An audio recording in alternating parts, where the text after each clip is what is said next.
Praise the Lord. ஆண்டவர் ரட்சகருமாக இயேசுவின் நாமத்தில் உங்களை அன்போடு கூட வாழ்த்துகிறேன். இந்த நிகழ்வுக்கு உங்களை சந்திப்பதில் மிக்க மகிழ்ச்சி. தொடர்ச்சியாக கர்த்தருடைய செய்தியை நாம் கேட்பதற்கு கர்த்தர் நமக்கு பாராட்டிய எல்லா தயவுக்காக நான் ஆண்டவரை ஸ்தோத்திரம் பண்ணுகிறேன். பிரியமானவர்களே, நம்முடைய வாழ்வின் ஒவ்வொரு எல்கைகளிலும் கர்த்தர் நம்மோடு கூட இருக்கிறார். அதை உறுதிப்படுத்தி கொண்டே இருக்கிறார். எத்தனையோ தடைகள் நமக்கு வந்த பொழுதெல்லாம் அவர் நம் கூடவே இருந்து நம்மை பலப்படுத்தி இருக்கிறார் என்பதை பார்க்க முடிகிறது. இந்த அருமையான வேளையிலையும் ஆமென், தேவன் உங்களோடு கூட பேசும்படியாக இப்படிப்பட்ட ஒரு பெரிய கிருபை தந்திருக்கிறார். அதற்காக நான் தேவனுக்கு நன்றி செலுத்துகிறேன். இதை கேட்டுக்கொண்டு பார்த்து கொண்டிருக்கிற ஒவ்வொரு பிள்ளைகளையும் நான் மனதார வாழ்த்துகிறேன். மெய்யாகவே இது கர்த்தர் நமக்கு கொடுத்திருக்கிற மிகப்பெரிய பாக்கியம், சிலாக்கியம். அதற்காக நான் கர்த்தரை துதிக்கிறேன். பிரியமானவர்களே, தொடர்ச்சியாக இந்த சாதித்த பெண்களை குறித்து, இந்த தேசத்தில் இப்படிப்பட்ட பெண்கள் எல்லாம் இருந்தார்கள், எப்படிப்பட்ட பெண்கள் இருக்கிறார்கள் என்பதை குறித்து தொடர்ச்சியாக வேதத்தின் அடிப்படையிலையும் சமுதாயத்தில் தேவன் மாற்றத்தை கொண்டு வந்த பல பெண்மணிகளை குறித்து உங்களோடு கூட பகிர்ந்து கொண்டே இருக்கிறேன். ஏன் திருமணத்தினுடைய உறவு என்ன, திருமணத்தினுடைய நிலைப்பாடு என்ன, திருமணத்தில் தேவனுடைய திட்டம் என்ன என்பதை குறித்து தொடர்ச்சியாக பல காரியங்களை உங்களோடு கூட பேசி கொண்டிருக்கிறேன். உங்களில் அநேகர் நீங்கள் இதில் ஆசீர்வதிக்கப்பட்டு நீங்கள் அநேகர் வாழ்த்து தெரிவித்து கொண்டிருக்கின்றீர்கள். அது மாத்திரமல்ல, நீங்கள் அநேகர் கமெண்ட் எழுதி கொண்டே இருக்கிறீங்க. உங்களை கர்த்தர் ஆசீர்வதிப்பாராக. நீங்கள் எங்களுக்காக ஏறெடுக்கிற எல்லா ஜெபங்களுக்காக நான் கர்த்தரை துதிக்கிறேன். மிஷனரி ஊழியங்களுக்காக நீங்கள் ஜெபித்து கொடுத்து ஆதரிக்கிற உங்கள் ஒவ்வொருவரையும் நான் வாழ்த்துகிறேன். கர்த்தருடைய கரம் நிறைவாய் உங்களுடைய எல்லா எல்கைகளையும் கையின் பிரயாசங்களையும் ஆசீர்வதிப்பதாக. ஆமென். நிச்சயமாக அவர் நன்மை செய்வார். ஒரு பொழுதும் நமக்கு தீமை அல்ல, அவர் நன்மையை செய்கிற ஒரு நல்ல தேவன். இன்றைக்கும் 3 விதமான பெண்களை உங்களோடு கூட பகிர்ந்து கொள்ள வேண்டும் என்று சொல்லி விரும்புகிறேன். எனக்கு அன்பானவர்களே, நீங்கள் அதை குறித்து சற்று சுருக்கமாக உங்களோடு கூட பகிர்ந்து கொள்கிறேன். நீங்கள் வேதத்தை எடுத்து வைத்து படிப்பீர்கள் என்றால் இன்னும் விரிவாக நீங்கள் கற்றுக்கொள்ளலாம். ஆண்டவர் உங்களுக்கு உதவி செய்வார். ஆண்டவர் உங்களுக்கு பலப்படுத்துவார், நினைப்பூட்டுவார், உங்களை உற்சாகப்படுத்துவார் என்பதில் சந்தேகமில்லை. வேதத்தில் பல்வேறு விதமான பெண்களை குறித்து சொல்லப்பட்டிருக்கிறது. ஏன் வேத புஸ்தகத்திலிருந்து மாத்திரம் நீங்கள் பேசிக் கொண்டிருக்கிறீர்கள் என்று சொல்லலாம். இந்த உலக நடைமுறையிலும் வாழ்ந்து காண்பித்த பல பெண்களை குறித்து நான் பேசியிருக்கிறேன். சாதனை புரிந்த, சமுதாயத்திற்கு மாற்றத்தையே உண்டு பண்ணின பல பெண்களை தொடர்ச்சியாக பேசி கொண்டிருக்கிறேன். அவர்களை குறித்தும் தெளிவாக விளக்கி இருக்கிறேன். நீங்கள் அதை தொடர்ந்து போய் மிஷன் இந்தியா மூமெண்ட்டுடைய நீங்கள் யூடியூப் சேனலில் பார்க்கலாம். இல்லை என்றால் நீங்கள் தொடர்ச்சியாக நீங்கள் என்னிடத்தில் தொலைபேசியில் தொடர்பு கொள்வீர்கள் என்றால் அதை உங்களுக்கு நாங்கள் அனுப்பி வைப்பதற்கு வசதியாக இருக்கும். ஆண்டவர் உங்களுக்கு உதவி செய்வாராக. ஏன் நான் இந்த காலகட்டத்தில் பெண்களை குறித்து பேசி கொண்டே இருக்கிறேன் என்றால், இந்த சாதித்த பெண்களுடைய வரிசையில் ஏராளமான பேர் கிறிஸ்துவுக்காக அவர்கள் வைராக்கியமாக தங்கள் ஜீவனை கொடுத்திருப்பதை பார்க்க முடிகிறது. இன்றைக்கு நான் உங்களோடு கூட முதல் தலைப்பில் பேசும்படியாக தெரிந்து கொள்ளப்பட்ட இந்த பெண்கள் யார் என்றால், ஆயத்தமாக இருந்த பெண்கள். ஆயத்தமாக இருந்த இந்த கன்னிகைகள் யார்? வேதத்தில் அவர்களுக்கு எங்கே சொல்லப்பட்டிருக்கிறது என்றால், மத்தேயு 25ஆம் அதிகாரத்தை நீங்கள் வாசித்து பார்ப்பீர்கள் என்றால் முதல் 13 வசனங்களிலே அவர்களை பற்றி தெளிவாக சொல்லப்பட்டிருக்கிறது. ஆயத்தமாக இருந்த கன்னிகைகள். இந்த கன்னிகைகள் என்ன செய்து கொண்டிருந்தார்கள், எப்படி செய்து கொண்டிருந்தார்கள், இது எந்த கான்டெக்ஸ்டில் எழுதப்பட்டிருக்கிறது அப்படி என்று சொல்லி இன்னும் கொஞ்சம் உள்ளாக சென்று ஆராய்ந்து பார்ப்போம் என்றால், இது வித்தியாசமாக, இது தெளிவாக மணவாளன் மணவாட்டியை குறித்து, அப்படிப்பட்ட ஒரு எதிர்பார்ப்பை குறித்து ஓமையாக விளக்கப்பட்டிருக்கிற இந்த காலகட்டத்தில் நடைமுறையில் இருக்கிற சில கலாச்சார சம்பந்தத்தோடு இது எழுதப்பட்டிருக்கிறதை இங்கு பார்க்க முடிகிறது. பிரியமானவர்களே, இந்த 10 கன்னிகைகளை குறித்து சொல்லும் பொழுது நமக்கு நன்றாக தெரியும். கன்னிகைகள் என்றால் சபைகள் எப்பொழுதும் ஆயத்தமாக இருக்க வேண்டும். விளக்குகளை ஆமென் எப்பொழுதும் எரிய வைத்து கொண்டே இருக்க வேண்டும். மணவாளன் வரும் பொழுது, மணவாளன் என்றால் இயேசு கிறிஸ்தவர் திரும்ப வருவேன் என்று சொல்லியிருக்கிறாரே, அந்த மணவாளன் வரும் பொழுது அவரை வரவேற்பதற்கு நாம் ஆயத்தமாக இருக்க வேண்டும். ஆகவே மணவாட்டிகளாகிய இந்த கன்னிகைகளும் மணவாளனாகிய இயேசு கிறிஸ்துவும் என்கிற ஒரு பெரிய ஒப்புமையோடு இது தொடர்பு படுத்தியிருக்கிறதை பார்க்க முடிகிறது. நிச்சயமாக அப்படித்தான் இங்கே சொல்லப்பட்டிருக்கிறதை நான் பார்க்கிறோம். இதில் நீங்கள் 12ஆம் 13ஆம் வசனத்தை நீங்கள் வாசித்து பார்ப்பீர்கள் என்றால், அதற்கு அவர் உங்களை அறியேன் என்று மெய்யாகவே உங்களுக்கு சொல்லுகிறேன் என்றார். மனுஷகுமாரன் வரும் நாளையாவது நீங்கள் அறியாதிருக்கிறபடியால் விழித்திருங்கள் என்று சொல்லுகின்றார். ஒரு எச்சரிப்பான ஒரு வார்த்தையை இங்கே சொல்லியிருக்கின்றார். என்ன சொல்லியிருக்கிறார் என்றால், 5 கன்னிகைகள் ஆயத்தமாக இருந்தார்கள். 5 கன்னிகைகள் இரவு வெகு நேரமாகியும் மணவாளன் வரவில்லை என்ற உடனே அவர்கள் தூங்குவதற்கு சென்று விட்டார்கள். அவருடைய எண்ணெய் கலசங்கள் குறைந்து திரிய அணைந்து போகிறதை பார்க்கிறோம். ஆகவே அவருடைய விளக்கு எரியவில்லை. ஆகவே எரிந்து கொண்டிருந்தவர்களும் ஆயத்தமாக மணவாளனை எதிர்பார்த்து வரவேற்க காத்திருந்த அந்த 5 பெண்மணிகளும் மணவாளனோடு கூட அந்த வீட்டிற்குள்ளாக பிரவேசிக்கிறார்கள். அந்த ராஜ்யத்திற்குள் பிரவேசிக்கிறார்கள். கதவு அடைக்கப்பட்டாகிவிட்டது. நாம் எப்பொழுதும் எரிந்து கொண்டிருக்கிறவர்களாக இருக்க வேண்டும். நிறைய பேர் எரியிறாங்க. எப்படி எரியிறாங்கன்னா, எரிச்சலோடு எரியிறாங்க. குடும்பத்தில் கணவனோட எரிச்சல், பிள்ளைகளோட எரிச்சல், பல்வேறு அழுத்தங்களை பெண் மக்கள் சுமப்பதினாலே இப்படிப்பட்ட பிரச்சனைகளை அவர்கள் எளிதாக தாங்கிக் கொள்ள முடியாதபடி மிகுந்த போராட்டத்தை சந்திக்கிறதை பார்க்க முடிகிறது. பிரியமானவர்களே, நீங்கள் ஒன்று நன்றாக கற்றுக்கொள்ளுங்கள். எதை செய்தாலும் நீங்கள் கர்த்தருக்கென்று செய்யுங்கள். முதலாவதாக உங்களுடைய வாழ்க்கையிலே நீங்கள் ஆயத்தமாக இருந்த பெண்மணிகளிலே நீங்கள் அதை கர்த்தருக்கு செய்கிறோம் என்கிற நீங்கள் ஆயத்தத்தோடு கூட இருப்பீர்கள் என்றால் நீங்கள் வெற்றியை காண்பீர்கள். அதற்கு அடுத்தபடியாக நீங்கள் எதையும் ஒரு லட்சியத்தோடு லக்கோடு அதை நீங்கள் செய்யுங்கள். ஏதோ எல்லாரும் கூப்பிட்டாங்க, எல்லாரும் போகிறாங்க. நிறைய பேர் ஜெபிக்கிறது கூட அப்படி போகிறாங்க. ஆண்டவரே, இன்றைக்கு நான் ஜெபிக்க செல்லுகிறேன். என்னுடைய இந்த உபவாச ஜெப நேரத்தை எனக்கு ஆசீர்வதித்தாரும். என்னுடைய தனிப்பட்ட வாழ்க்கைக்கு அது என்னுடைய உள்ளான மனிதனுக்கு அது பிரயோஜனமாக இருக்கட்டும். அதோடு கூட நான் ஜெபிக்கிற இந்த யுத்த ஜெபம் தேசத்தில் வெற்றியை தரட்டும். இப்படி ஒரு லட்சியத்தோடு கூட நாம் எவைகளினாலும் அப்படி இருக்க வேண்டும். ஆனால் இன்றைக்கு உலகத்தில் இன்றைக்கு நடைமுறையில் பல பெண்களை பார்க்கும் பொழுது பல்வேறு விதமான சம்பவங்கள் இருக்கிறது. எங்கு செல்வது, எங்கு போய் கொண்டிருக்கிறார்கள், நண்பர்களோடு கூட செல்வது வழக்கமாகிவிட்டது. நான் இந்த ஒளிப்பதிவு நிகழ்வை துவக்கதற்கு முன்பதாக ஒரு கல்லூரிக்கு சென்று வருகிறேன். அந்த கல்லூரியில் பேசிய அந்த கல்லூரியின் முதல்வர் என்ன சொன்னார் என்றால், எனக்கு அன்பானவர்களே, இந்த கல்லூரியில் படிக்கின்றவர்கள் மிகுந்த நல் ஒழுக்கம் உள்ளவர்களாக மாறிவிடுவார்கள் என்று சொல்லுகின்றார்கள். சொல்லிக்கொண்டே அவர் என்ன சொல்லுகின்றார், எப்படிப்பட்ட பெண்ணாக எப்படிப்பட்ட பையனாக இந்த கல்லூரிக்குள் வந்தாலும் இந்த கல்லூரிக்கென்று ஒரு பெரிய ஒழுக்கம் இருக்கிறது. அந்த ஒழுக்கத்தை நீங்கள் கடைபிடித்து ஒரு உயர்ந்த லட்சியத்தை பெற்றுக்கொண்டு நீங்கள் உங்கள் பெற்றோருக்கும் இந்த கல்லூரிக்கும் மிகுந்த மதிப்பை தேடி கொடுப்பீர்கள் என்று நான் நம்புகின்றேன். இல்லை என்றால் இந்த கல்லூரிக்கென்று சில பிரின்சிபாலிட்டிஸ், சில ஒழுக்க வழிமுறைகள் இருக்கின்றது, அதைத்தான் நீங்கள் பின்பற்ற வேண்டும். அது இல்லாமல் நீங்கள் ஜெயிக்க முடியாது என்று சொல்லி அந்த கல்லூரியின் முதல்வர் சொன்னதை நான் கேட்டேன். பிரியமானவர்களே, ஏனென்றால் எல்லாவற்றுக்கும் ஒரு நேர்த்தியான ஒரு பணி உண்டு, ஒழுக்கம் உண்டு, திட்டம் உண்டு. அதை நாம் செய்துதான் ஆக வேண்டும். செய்யவில்லை என்றால் பல இடங்களிலே நாம் ஜெயிப்பது மிகவும் கடினம். இந்த ஆயத்தமாக இருந்த கன்னிகைகள் எப்படி, அவர்கள் 5 கன்னிகைகள் எப்படி தோற்று போகிறார்கள் என்றால், அவர்கள் நித்திரை மயக்கமானார்கள் என்று சொல்லப்பட்டிருக்கிறது. எப்படி சொல்லப்பட்டிருக்கிறது நான் வாசிக்கிற, நீங்கள் கவனியுங்கள்.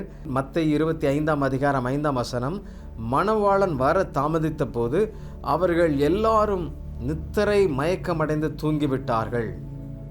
நித்திரை மயக்கமடைந்து தூங்கிவிட்டார்கள். எல்லாரும் தூங்கிட்டாங்க. 10 பேருமே தூங்கிட்டாங்க. நடுராத்திரியிலே இதோ மணவாளன் வருகிறார், அவருக்கு எதிர்கொண்டு போக புறப்படுங்கள் என்கிற சத்தம் அங்கே உண்டாயிற்று. அப்பொழுது அந்த கன்னிகைகள் எல்லாரும் எழுந்திருந்து தங்கள் தீவெட்டிகளை ஆயத்தப்படுத்தினார்கள். புத்தி இல்லாதவர்கள் புத்தியுள்ளவர்களை நோக்கி, உங்கள் எண்ணெயில் எங்களுக்கு கொஞ்சம் கொடுங்கள், எங்கள் தீவெட்டிகள் அணைந்து போகிறதே என்றார்கள் என்று சொல்லப்பட்டிருக்கிறது. புத்தியுள்ளவர்கள் பிரதியுத்தரமாக, அப்படியல்ல, எங்களுக்கும் உங்களுக்கும் போதாமல் இராதபடி நீங்கள் விற்கிறவர்களிடத்தில் போய் உங்களுக்காக வாங்கி கொள்ளுங்கள் என்றார்கள். அந்த இரவில் எப்படி அதை பெற்றுக்கொள்ள முடியும்? பெற்றுக்கொள்ளவே முடியாது. ஆனால் புத்தி உள்ளவர்கள் என்ன செய்தாங்க, அந்த விளக்கை அணைச்சிட்டு அவங்க என்ன செய்கிறாங்க, நித்திரை பண்ணுறதை பார்க்குறோம். சத்தம் கேட்ட உடனே என்ன செய்கிறாங்க, தீவெட்டி என்ன செய்கிறாங்க, ஆயத்தப்படுத்துகிறத பார்க்குறோம். நிறைய நேரங்களில் நாம் அப்படி ஆயத்தம் இல்லாமல் இருக்கிறபடினால், புத்தி இல்லாத இருக்கிறபடியினால் நிறைய காரியங்களில் நாம் தோற்று போகிறதை பார்க்கிறோம். ஆகவே நீங்கள் 3வதாக ஆண்டவரிடத்தில் கேட்க வேண்டியது, எனக்கு புத்தியை தாரும், அப்படிப்பட்ட கிருபை எனக்கு தாரும் என்று சொல்லி நீங்கள் கேட்க வேண்டும். பிரியமானவர்களே, ஆண்டவர் அதை அழகாக எதிர்பார்க்கிறதை பார்க்க முடிகிறது. நீங்கள் ஆயத்தமாக இருந்த பெண்மணி கூட்டத்தில் இருக்கும் பொழுது தான் நீங்கள் இந்த வெற்றியை காண முடியும். ஒரு லட்சியம் இல்லாமல், ஒரு நோக்கம் இல்லாமல் நீங்கள் செயல்படுவீர்கள் என்றால் நீங்கள் நிச்சயமாக நீங்கள் மணவாளனை எதிர்கொண்டு அவரை வரவேற்பதற்காக வந்து நிற்கின்றீர்கள். அப்பொழுது நீங்கள் எப்படி இருக்க வேண்டும்? மணவாளன் வர தாமதித்தால் கூட நீங்கள் அதற்கு ஞானத்தோடு, ஆயத்தத்தோடு, புத்தியோடு கூட இருக்க வேண்டும் என்று சொல்லி இங்கே சொல்லப்பட்டிருக்கிறதை நாம் பார்க்கிறோம். ஆயத்தமாயிருந்த பெண்கள் அவரோடு கூட என்று சொல்லப்பட்டிருக்கிறது. என்ன சொல்லப்பட்டிருக்கு பாருங்க, 10ஆம் வசனம். மொத்தம் 5 பேரும் வாங்க போயிட்டாங்க, எண்ணெய் இல்லைன்னு சொல்லிட்டு.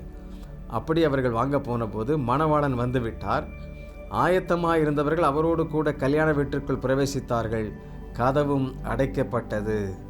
மற்ற கன்னிகைகளும் வந்து, ஆண்டவரே ஆண்டவரே எங்களுக்கு திறக்க வேண்டும் என்றார்கள். வாய்ப்பு இல்லை.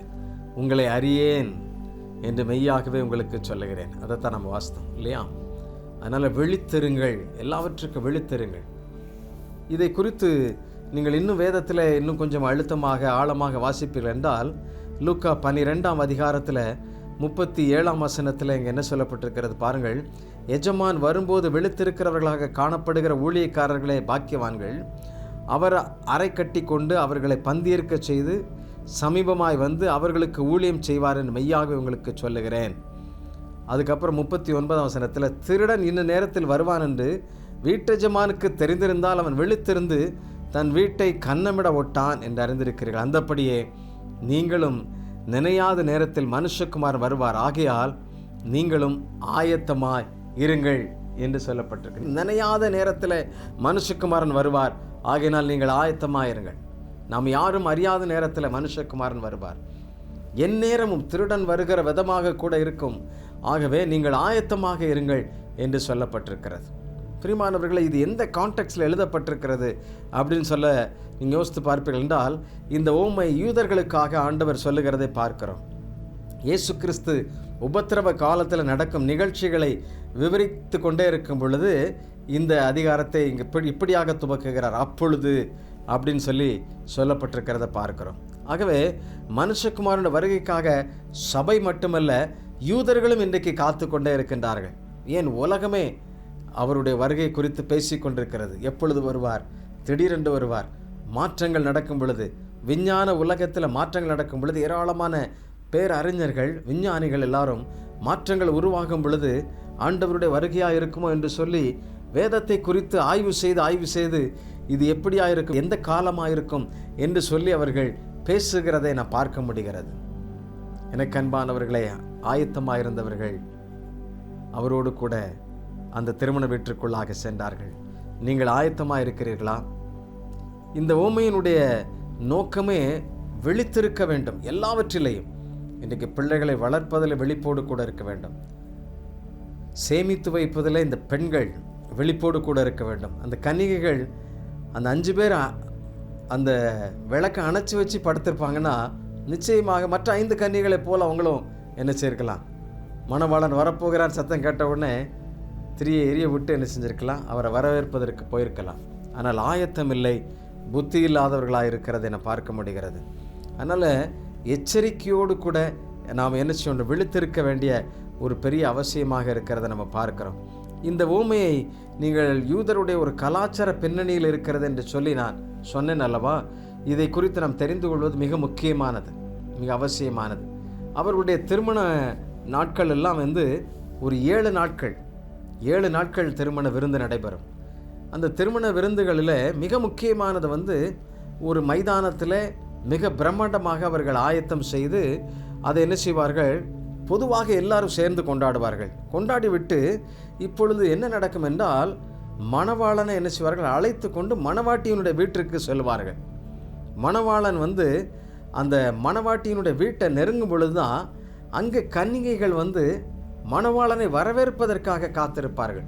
அதனால் இந்த ஒரு பெரிய கொண்டாட்டம் மணவாளுடைய வீட்டில் நடந்து கொண்டிருக்கும் பொழுது யூதருடைய கலாச்சாரத்தில் அவர்கள் எப்போ வருவாங்க? நேர காலதாமதமாக கூட ஆகும். ஆகவே நிறைய நேரங்களில் என்ன செய்வாங்க? இந்த வராரு அந்த வராருன்னு சொல்லிட்டு மணவாட்டியினுடைய வீட்டில் அவங்க சோர்ந்து போவாங்க, சலித்து போவாங்க. ஆனால் ஆயத்தமாக இருந்த பொழுது தான் அந்த திருமண வீட்டிற்குள்ளே செல்ல முடியும். மணவாளனுடைய வீட்டை நெருங்கும் போது இந்த குழு, அந்த யூதருடைய கலாச்சாரப்படி கன்னிகைகளான குழு, நம்ம ஊர்லலாம் பார்த்திங்கன்னா தமிழ் கலாச்சாரத்தில் என்ன செய்வாங்க? மணமகனுடைய இந்த பரிசு பொருட்கள்லாம் தூக்கிட்டு வந்து அதை மணமகளுக்கு கொடுக்குற மாதிரி கொண்டு வருவாங்க இல்லையா. அவர்களை வரவேற்பதற்கு சிலர் மாலை போட்டு ஆயத்தமாக இருப்பாங்க, ஆரத்தி எடுக்கிற, இப்படி பல்வேறு சம்பவங்கள் எல்லாம் தமிழ் கலாச்சார நிகழ்வாக பார்க்கிறோம். இது நீங்கள் யூதர்களுடைய நிகழ்ச்சியோடு கூட ஒப்பிட்டு பார்க்கும் பொழுது இந்த 7 நாள் கொண்டாட்டத்தில் இது ஒரு மிக முக்கியமான ஒரு நிகழ்வாக பார்க்கிறது. மணவாளன் வரும் பொழுது அந்த மணவாட்டியினுடைய கைகளில் எரிபந்தம் இருக்கும். அதை வைத்து தான் அவர்கள் என்ன செய்வார்கள், மணவாளனை வரவேற்பார்கள். அப்படி அந்த குழுவினரை, மணவாளனுடைய குழுவினரை வரவேற்பதற்கு மணவாட்டிகள் கன்னிகைகளாக அவர்கள் தங்களை அலங்கரித்து தங்களை ஆயத்தப்படுத்தி அந்த தொலை தூரத்திலிருந்து வருகிற அந்த மணவாளனை என்ன செய்கிறார்கள், அவர்கள் வரவேற்கிறார்கள். அந்த தூரத்திலிருந்து வருகிறதுனால சில நேரங்களில் காலதாமதம் வருது. சில நேரங்களில் இப்படிப்பட்ட எந்த நேரத்தில் வந்து சேருவாங்கிறது இன்றைக்குள்ள காலகட்டம் மாதிரி ரொம்ப டைம் ஃப்ரேம் ஃபிக்ஸ் பண்ண முடியாத காலமாக இருந்ததுனால அது அவர் வருகிறார்ங்கிற செய்தி மாத்திரம்தான் நிகழ்ந்து கொண்டே இருக்கும். ஆனால் மணவாளன் வரும்போது அந்த ஆரவார சத்தம் வந்த உடனே கன்னிகைகள் ஆயத்தமாயிரும். நிச்சயமாக எக்காலம் துணிக்கும். நாம் எல்லாரும் மறுரூபம் ஆக்கப்படுகின்ற ஒரு நாள் விரைவில் இருக்க போகிறது. முகமுகமாக அவரை சந்திக்க போகிறோம். மரித்தவர்கள் முதலாவதாக எழுந்திருப்பார்கள் என்று சொல்லப்பட்டிருக்கிறது. நம்முடைய இயேசு மகாராஜன் சீக்கிரம் வரப்போகிறார். ஆகவே யூதருடைய பாரம்பரிய திருமண வைபவத்திலே கன்னிகைகள் ஆயத்தமாயிருந்த மணவாளனை வரவேற்பது போல இந்த உலகத்தில் இன்றைக்கு நீங்களும் நானும் மணவாட்டிகளாய் சபைகளாய் இருக்கிற நீங்களும் நானும் ஆயத்தமாக இருந்து புத்தியுள்ளவர்களாக இருந்து லட்சியத்தை லக்கோடு அதை வெற்றியாக பெற்றுக்கொள்வதற்கு ஆண்டவர் நம்மை அழைக்கிறார். ஆயத்தமாக இருந்த பெண்களுடைய வாழ்வில் அப்படிப்பட்ட வெற்றியை ஆண்டவர் கொடுத்திருக்கிறதை பார்க்க முடிகிறது. இன்னொரு பெண்மணியை நான் உங்களுக்காக சொல்ல வேண்டும் என்று சொல்லி விரும்புகிறேன். இந்த பெண்மணி மிக வித்தியாசமான பெண்மணி. அவளை குறித்து எங்கே வேதத்தில் நமக்கு சொல்லப்பட்டிருக்கிறது என்றால் 2 ராஜாக்கள் புஸ்தகத்தில் 4ஆம் அதிகாரத்தில் இந்த பெண்மணியை குறித்து சொல்லப்பட்டிருக்கிறது. எனக்கு அன்பானவர்களே, இந்த பெண்மணி எப்படிப்பட்ட பெண்மணி? எலிசா தீர்க்கதரிசியினிடத்தில் போய் அவள் என்ன செய்கிறாள்? முறையிடுகிற ஒரு பெண்மணியாக இருக்கிறாள். ஏன் அவள் முறையிடுகிறாள்? என்ன பிரச்சனை அவளுக்கு உண்டானது? நீங்கள் அதை குறித்து நீங்கள் வாசித்து பார்ப்பீர்கள் என்றால் இங்கே என்ன சொல்லப்பட்டிருக்கிறது பாருங்கள். 2 ராஜாக்கள் 4ஆம் அதிகாரம் முதல் 7 வசனத்தில் அதை குறித்து சொல்லப்பட்டிருக்கிறது. இங்கே அவள் என்ன கேட்கிறாள் பாருங்கள். தீர்க்கதரிசிகளுடைய புத்திரில் ஒருவனுக்கு மனைவியாக இருந்த ஒரு ஸ்திரீ எலிசாவை பார்த்து, உமது அடியானாகிய என் புருஷன் இறந்து போனான், உமது அடியான் கர்த்தருக்கு பயந்து நடந்தான் என்பதை அறிவீர். கடன் கொடுத்தவன் இப்போது என் 2 குமாரரையும் தனக்கு அடிமைகளாக கொள்ள வந்தான் என்றான். எலிசா அவளை நோக்கி, நான் உனக்கு என்ன செய்ய வேண்டும் என்றான். வீட்டில் உன்னிடத்தில் என்ன இருக்கிறது சொல் என்றான். அதற்கு அவள், 1 குடம் எண்ணெய் அல்லாமல் உமது அடியாளுடைய வீட்டில் வேறொன்றும் இல்லை என்றாள் என்று எழுதப்பட்டிருக்கிறது. எனக்கு அன்பானவர்களே, இங்கே ஒரு தீர்க்கதரிசியினுடைய மனைவி, இவள் சோர்ந்து போகாத ஒரு பெண்மணியாக இங்கே இருக்கிறதை நான் பார்க்கிறோம். சோர்ந்து போகாத ஒரு பெண்மணி. ஏன் அவள் சோர்ந்து போகவில்லை? நீங்கள் யோசித்து பாருங்கள். கணவன் மரித்து போகிறான். கணவன் மரித்து போன பின்பு கணவன் வைத்துவிட்டு சென்ற கடன்கள் மிகவும் பெருகிவிட்டது. இன்னைக்கு பலருடைய இழப்புகள், பலருடைய குடும்பங்கள் பிரச்சனைகளுக்கு காரணமே இந்த கடன் போராட்டங்கள் என்பதை பார்க்கிறோம். ஆகவே நாம் மிகவும் கவனமுள்ளவர்களாக இருக்க அழைக்கப்பட்டிருக்கிறோம். பிரியமானவர்களே, இந்த கடன் போராட்டத்தினாலே பல்வேறு இழப்புகள், இன்னல்களை சந்திக்க வேண்டியது இருக்கிறது. இவள் ஒரு தீர்க்கதரிசி. ஆனால் தீர்க்கதரிசியினுடைய வீட்டிலே இப்படிப்பட்ட ஒரு பிரச்சனை. கணவன் மரித்து போகிறான். இந்த 2 பிள்ளைகளை வைத்து கொண்டு எப்படி குடும்பம் நடத்துவது, எப்படி வாழ்வது என்று சொல்லி யோசித்து கொண்டிருக்கிற சமயத்தில் கடன் கொடுத்தவர்கள் எல்லாம் என்ன செய்கிறார்கள்? அந்த 2 குமாரர்களையும் அடிமையாக கொடு என்று சொல்லி அவர்களை அடிமை வேலைக்காக இழுத்து செல்வதற்காக வருகின்றார்கள். இப்பொழுது யாரிடத்தில் செல்வம் என்று சொல்லி அவளுக்கு தெரியவில்லை. ஆகவே என்ன செய்கிறாள்? தீர்க்கதரிசியினிடத்தில் ஓடுகிறாள். யார்கிட்ட? எலிசாட்ட கேட்குறாள், ஐயா, எனக்கு நீங்கள் உதவி செய்யணும், எனக்கு நீங்கள் உதவி செய்து தான் ஆகணும் அப்படிங்கிற ரொம்ப அழுத்தம் திருத்தமாக அங்கே கேட்குறத பார்க்குறோம். அவருடைய வாழ்க்கையில் இந்த ஆழமான செய்தி அவருடைய உள்ளத்தை தொடுகிறது. உன்னிடத்தில் என்ன இருக்கிறது என்று சொல்லி அந்த தீர்க்கதரிசி எலிசா கேட்க சொல்ல, எங்கள் வீட்டில் ஒரு குடத்தில் எண்ணெய் மாத்திரம்தான் இருக்குது, அதுதான் நான் சேமித்து வச்சுருக்கிறேன், அவ்வளோதான் இருக்கிறது அப்படின்னா பரவாயில்ல, அது போதும் அப்படின்னு சொல்லிட்டு இந்த 3ஆம் 4ஆம் வசனத்தில் 2 ராஜாக்கள் 4ஆம் அதிகாரத்தில் என்ன எழுதப்பட்டிருக்கிறது நான் வாசிக்கிறேன் கேளுங்க. அப்பொழுது அவன், நீ போய் உன்னுடைய அயல் வீட்டுக்காரர் எல்லாரிடத்திலும் அநேகம் வெறும் பாத்திரங்களை கேட்டு வாங்கி உள்ளே போய் உன் பிள்ளைகளுடன் உள்ளே நின்று கதவை பூட்டி அந்த பாத்திரங்கள் எல்லாவற்றிலும் வார்த்து நிறைந்ததை ஒரு பக்கத்தில் வை என்றான். அவள் அவனிடத்திலிருந்து போய் தன் பிள்ளைகளுக்காக கதவை பூட்டி கொண்டு இவர்கள் பாத்திரங்களை அவர்களுக்கு கொடுக்க அவைகள் வார்த்தார்கள். அந்த பாத்திரங்கள் நிறைந்த பின் அவள் தன் மகள் ஒருவன் நோக்கி, இன்னும் ஒரு பாத்திரம் கொண்டு வா என்றாள். அதற்கு அவன், வேறே பாத்திரம் இல்லை என்றான். அப்பொழுது எண்ணெய் நின்று போயிற்று. ஒரு குடத்துல தான், ஒரு சின்ன கலசத்தில் தான் எண்ணெய் இருக்குது, அவ்வளோதான். இந்த எண்ணெயை வச்சு என்ன செய்ய முடியும்? செயல்படவே முடியாது இல்லையா? இதை வைத்து கடன் பிரச்சனைகளை தீர்ப்பதற்கான வழிகளே இல்லை, வழிமுறைகளே இல்லை. காரணம், அவ்வளவு மிகப்பெரிய போராட்டத்திற்குள்ளாக இருந்து என்னுடைய கணவன் மரித்து போகிறான்.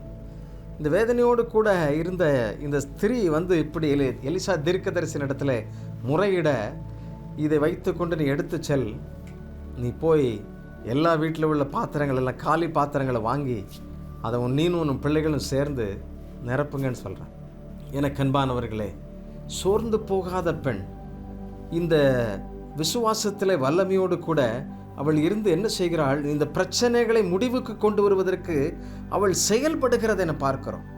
இன்றைக்கு பலர் என்ன செய்கிறார்கள்? இப்படிப்பட்ட உபத்திரவங்கள் வந்தவுடனே, பிரச்சனைகள் வந்தவுடனே அப்படியே மங்கி போகிறார்கள், இல்லைன்றால் மறைந்து போய்விடுகின்றார்கள்.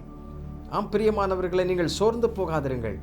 இந்த பெண்மணியைப் போல நீங்கள் தேவனிடத்தில் முறையிட்டு நீங்கள் செயல்படுங்கள்.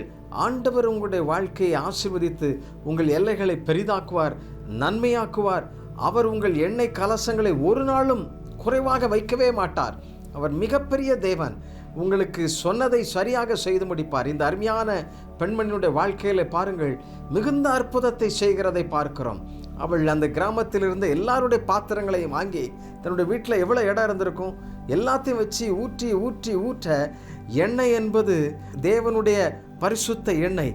ஆம் பிரியமானவர்களே, அது நிச்சயமாக குறையாததாய் ஒவ்வொருவருக்கும் பயனுள்ளதாக அது மாறிவிடுகிறதை பார்க்கிறோம். அல்லேலூயா. எரிந்து பிரகாசிக்கின்ற விளக்காய் இருக்க நாம் அழைக்கப்படுகின்றோம். எப்பொழுதும் ஆயத்தமாக இருக்கின்ற பெண்களைப் போல இருக்க அழைக்கப்படுகின்றோம். இந்த பெண்ணை போல சோர்ந்து போகாமல் இதற்கு விடிவு தேடுகின்ற ஒரு பெண்ணாக நீங்கள் செயல்படுங்கள். உங்களுடைய குடும்பத்தை கர்த்தர் ஆசீர்வதிப்பார்.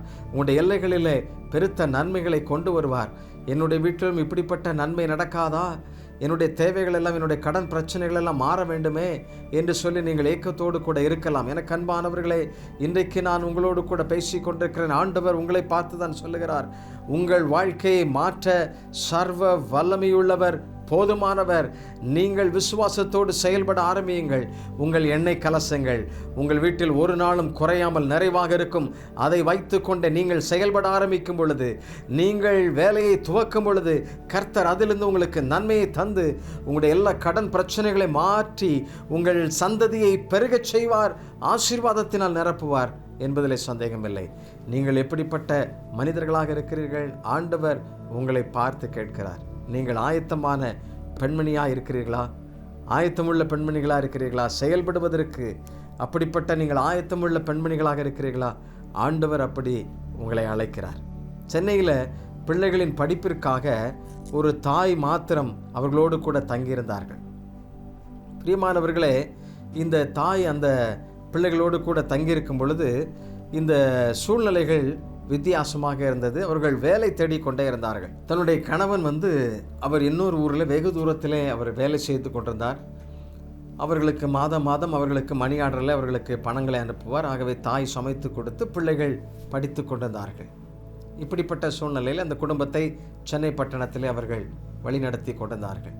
ஆமாம், எனக்கு அன்பானவர்களே, ஒரு சில நாட்கள், ஒரு சில மாதங்கள் கழித்த பின்பு அந்த நம்முடைய சென்னை பட்டணத்தில் திடீரென்று ஒரு நாள் போஸ்ட் ஆஃபீஸில் ஒரு ஸ்ட்ரைக் வருகிறது.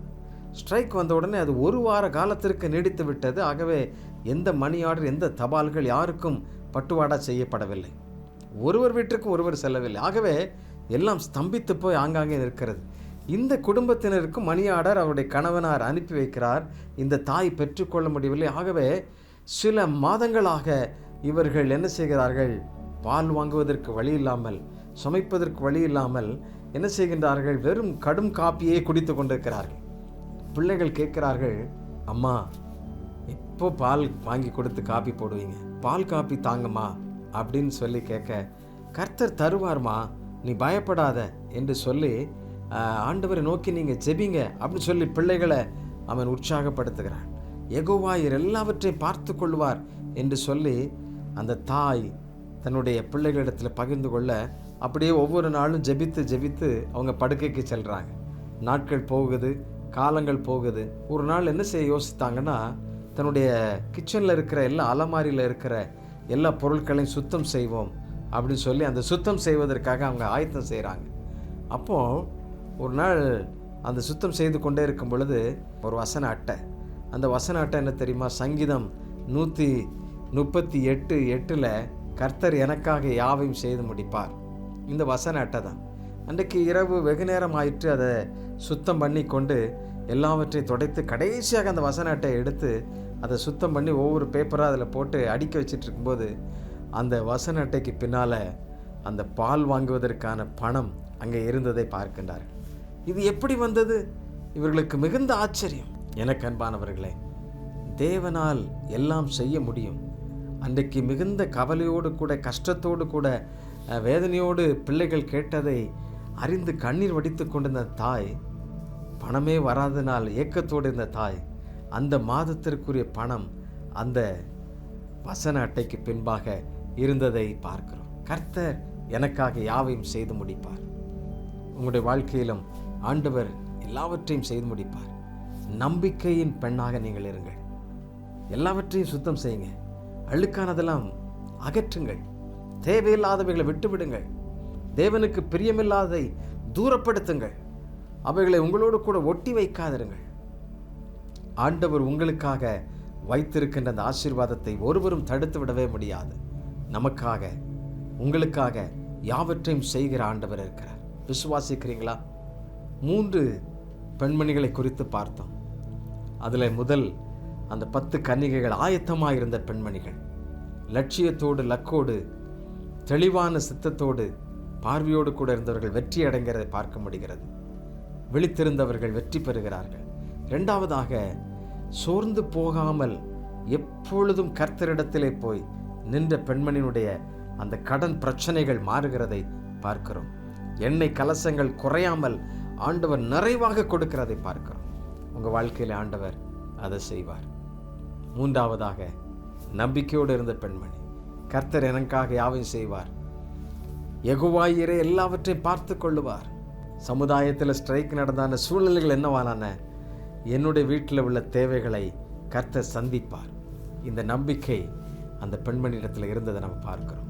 ஆண்டவர் உங்களுடைய வாழ்வையும் அப்படி ஆசீர்வதித்து பெருகச் செய்வார். உங்களுடைய வாழ்க்கையை குறைவில்லாமல் நடத்துவார். நீங்கள் விசுவாசிக்கிறீர்களா? நீங்கள் ஆயத்தமாக இருக்கிறீங்களா? நீங்கள் எப்பொழுதும் சோர்ந்து போகாமல் கர்த்தருடைய சமூகத்தில் நிற்கிறீங்களா? கர்த்தர் உங்களுடைய குடும்பத்தில் இருக்கிற எல்லா ஓட்டைகள், பிரச்சனைகள், போராட்டங்கள் எல்லாவற்றையும் மாற்றி புது வாழ்வை உங்களுக்கு கொடுப்பார். நம்ம ஜெபிக்கலாமா? நம்பிக்கையோடு ஜெபிப்போம்.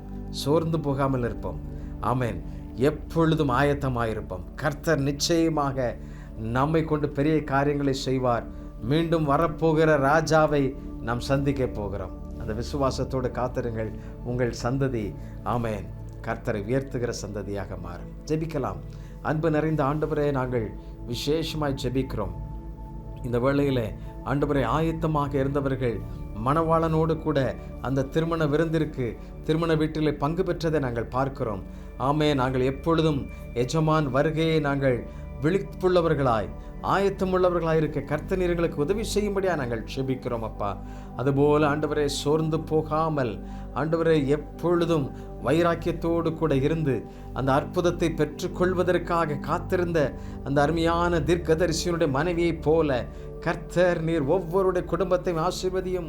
அவர்களுக்கு இருக்கின்ற கடன் பிரச்சனைகள், போராட்டங்கள் புத்தி கூர்மையோடு செயல்பட்டு ஆண்டவரே அப்பா சாதுரியமாக கர்த்தருடைய திட்டத்தை நிறைவேற்றி ஆண்டவரே ஆமேன் தகப்பனே அவர்கள் வெற்றி சிறக்க உதவி செய்வீராக. சோர்ந்து போகாமல் அவர்கள் ஜெயிக்க உதவி செய்வீராக. எப்பொழுதும் செயல்படுகிறவர்களாக அவர்கள் மாறட்டும் அப்பா. ஆண்டவரே, இந்த அருமையான பெண்மணி செயல்பட்டது நிமித்தமாக அந்த கிராமம், அந்த பட்டணத்திலிருந்து அத்தனை காலியான குடங்களும் நிரம்பினது போல ஆண்டவரே, அந்த குடும்பமே மகிழ்ச்சியில் மாறினது போல ஆண்டவரே, எல்லா கடன்களையும் கர்த்தர் தீர்த்து விட்டது போல ஒவ்வொரு பிள்ளைகளுடைய வாழ்க்கையிலும் கர்த்தர் அதை செய்வீராகப்பா. குறைவில்லாமல் நிறைவாக்குவீராக. நம்பிக்கையோடு ஆண்டவரை யெகோவாயிரு எல்லாவற்றையும் பார்த்து கொள்வார் என்று காத்திருந்த அந்த தாயின் ஜெபம், கர்த்தர் ஆண்டவரை எனக்காக யாவையும் செய்து முடிப்பார் என்ற வாக்கின்படியே நீர் எல்லாவற்றையும் செய்து முடித்ததற்காக நன்றி அப்பா.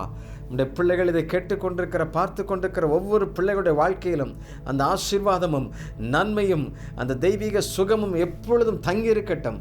கர்த்தர் நிறைவான நன்மைகளை கொடுத்து நீர் ஆசீர்வதிப்பீராகப்பா. இனி அவருடைய வாழ்வில் குறைவு இருக்கக்கூடாது. கர்த்தர் வெற்றியை கொடும், நன்மைகளை கொடும். எல்லா துதியும் கனமும் மகிமையும் உண்டாகட்டும். இயேசுவின் நாமத்திலே கேட்கிறோம் நல்ல பிதாவே. ஆமென், ஆமென்.